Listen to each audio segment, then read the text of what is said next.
존경하는 국민 여러분, 재외동포 여러분, 문희상 의장님, 그리고 동료 의원 여러분, 이낙연 국무총리와 국무위원 여러분, 정의당 원내대표 윤소아 의원입니다. 지금 우리 국회는 정치개혁의 결정적 기로에 서 있습니다. 바로 연동형 비례대표제 도입의 기로입니다. 연동형 비례대표제는 민심 그대로의 국회를 만들 정치개혁의 주춧돌입니다. 그런데 이틀 전 참으로 기가 막힌 이야기를 들었습니다. 민심 그대로의 국회를 만들자고 했더니 소위 제1야당의 원내대표께서 선거제도가 개혁되면 정의당이 원내 교섭단체가 된다며 선거제도 개혁을 반대한다고 얘기했습니다. 혹시 계신가 모르는데 나경원 원내대표님께 묻겠습니다. 정말 이 사실이 이 말이 사실입니까? 공정한 선거제도가 만들어지면 정의당이 교섭단체가 돼서 반대한다고 하신 것이 정말 사실이냐 이 말이에요. 나경원 원내대표께서 답하세요. 정의당과 정개특위 심상정 위원장을 공격하는 데 혈안이 되어 있는 이유가 바로 이것이었습니까? 거대 정당에게 부당한 초과 의석을 보장했던 선거법을 개정해 민심 그대로를 반영하는 선거제도를 만들자는 것이 도대체 왜 문제가 되는지 저는 도저히 모르겠습니다. 자유한국당에게 분명히 묻습니다. 답하고 나가세요. 지난해 7월 정개특위를 구성하고도 명단조차 제출하지 않아서 특위가 3개월이나 지연됐습니다.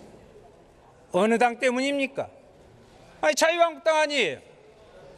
작년 12월 15일 손학규, 이정미 두 대표의 단식과 정동영 대표의 천막농성으로 겨우 5당 합의를 이룬 바 있습니다.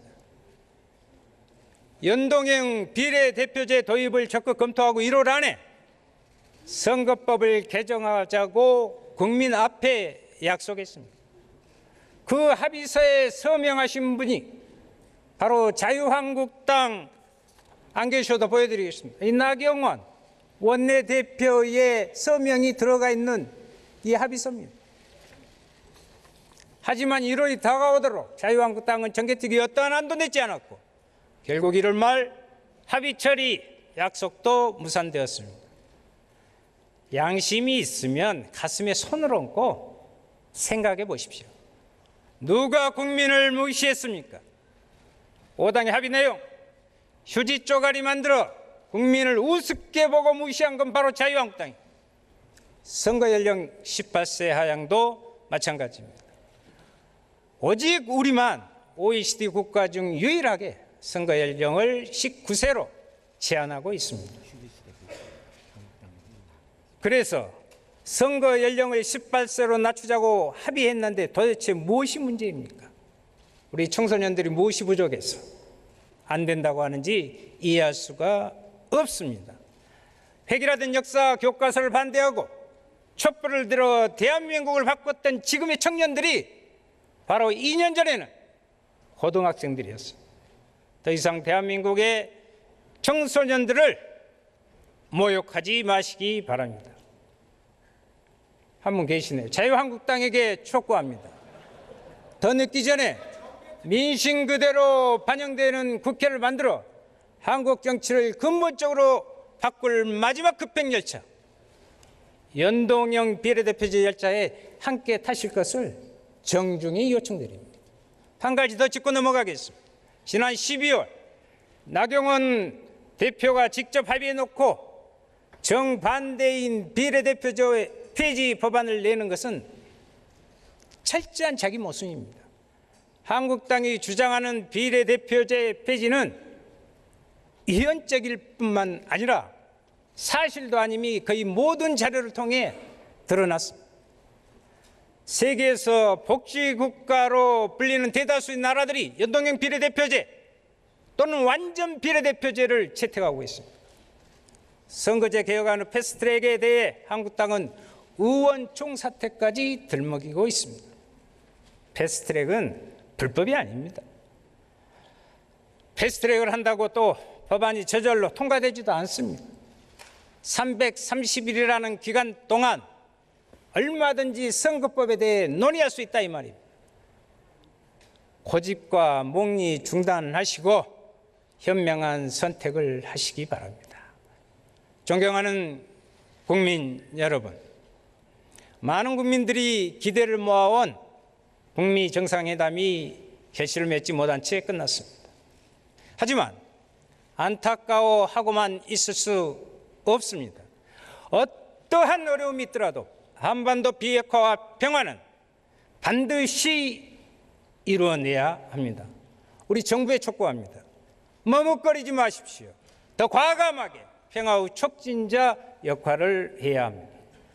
개성공단과 금강산 관광 재개가 즉 제재가 금방 즉각 풀릴 수 있도록 모든 외교적 노력을 포함해 당장 나서야 합니다. 4차 남북 정상회담도 준비해야 할 것입니다.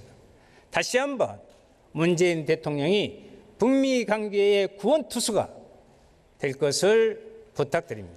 북미 간의 비핵화 방식이 쟁점이 되고 있습니다. 북한과 미국에 촉구합니다. 합의는 포괄적으로 하되 이행은 단계적으로 해야 합니다.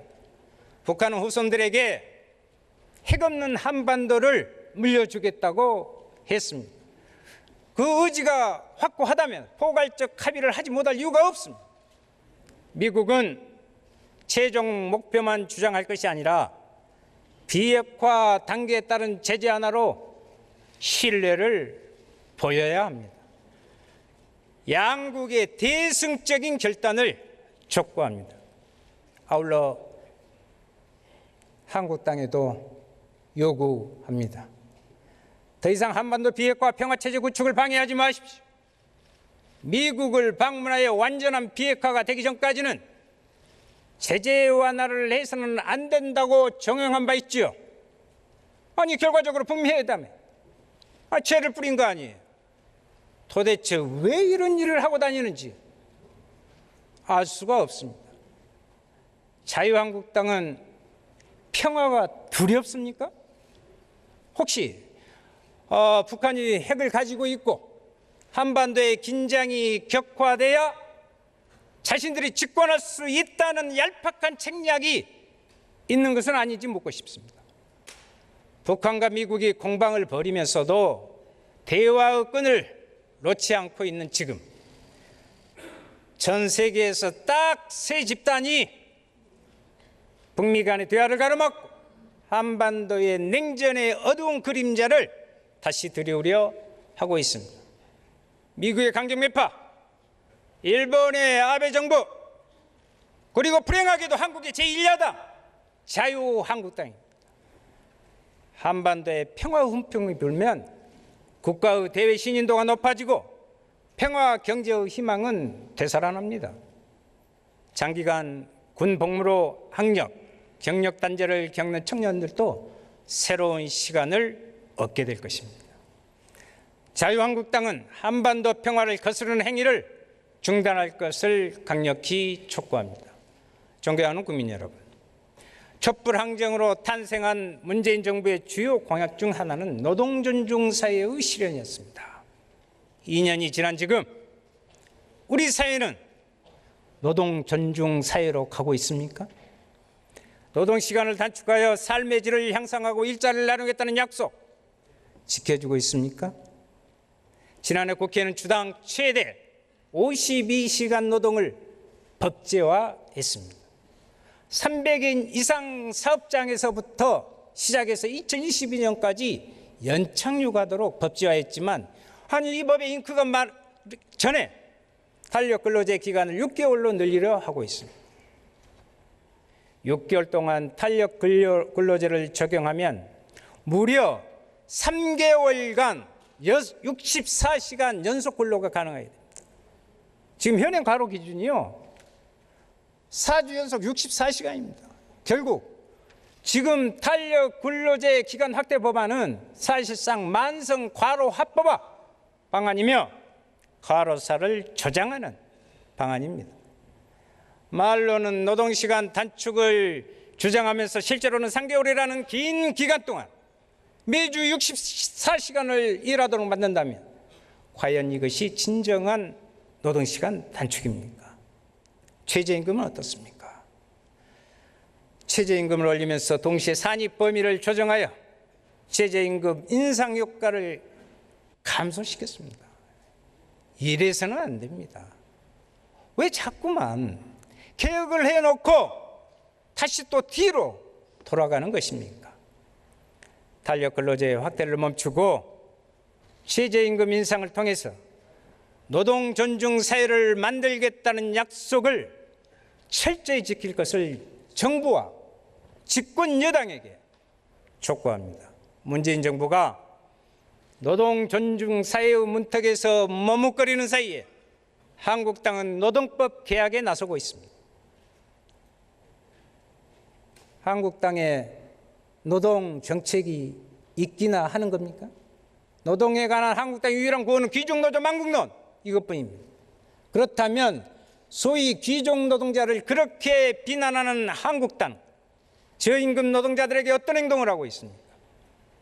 지난 3월 7일 한국당 의원들은 사실상의 주휴수당 폐지 법안을 발의했습니다. 주휴수당이 뭡니까?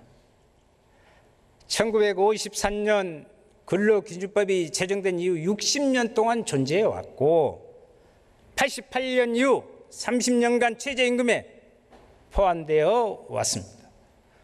노동자든 사업자든 주휴수당이 포함된 임금 총액을 월급으로 여기고 살아왔습니다. 그런데 이제 와서 사용자와 노동자가 합의하면 지급하지 않아도 된다? 이 법안이 발의됐는데 이게 말이 됩니까? 한국당 의원님들에게 묻고 싶습니다. 노조에 가입돼 있지 않은 노동자가 90%가 넘습니다. 노조도 없는 저임금 노동자가 사용자 앞에서 주휴수당 지급을 당당히 요구할 수 있다고 보십니까? 노동 현장을 몰라도 너무 모르고 있습니다. 주휴수당이 폐지되면 한 번에 6분의 1의 임금이 삭감됩니다. 벼룩의 간을 빼먹는 것과 무엇이 다릅니까? 우리 정부와 국회가 노동자에게 해야 할 일은 그런 것이 아닙니다. 노동시간 단축을 예정대로 시행하고 탄력 근로제를 최소화해서 노동자의 건강권과 일자리를 확보해야 합니다.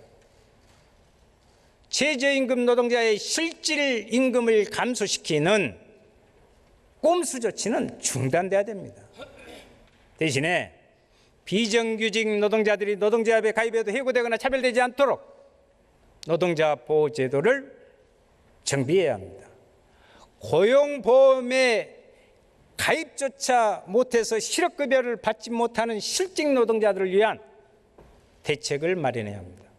그것이 진정한 노동 존중 사회를 구현하는 것입니다. 존경하는 동료 의원 여러분, 우리 국회가 연동형 비례대표제와 함께 국민들의 신뢰 회복을 위해 꼭 통과시켜야 할 법이 있습니다. 바로 국회 셀프 방지 3법입니다. 정의당은 이 3법을 반드시 통과시킬 것입니다. 첫째, 셀프 세비 결정 방지법입니다. 의원 세비는 국회의원이 아니라 의회부 인사로 구성된 보수산정위원회에서 결정하도록 하겠습니다. 이미 정의당은 올해 의원 세비 인상분 전액을 국회에 반납했습니다.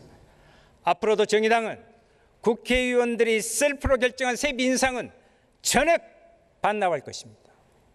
둘째, 셀프 해외 출장 심사 방지법입니다.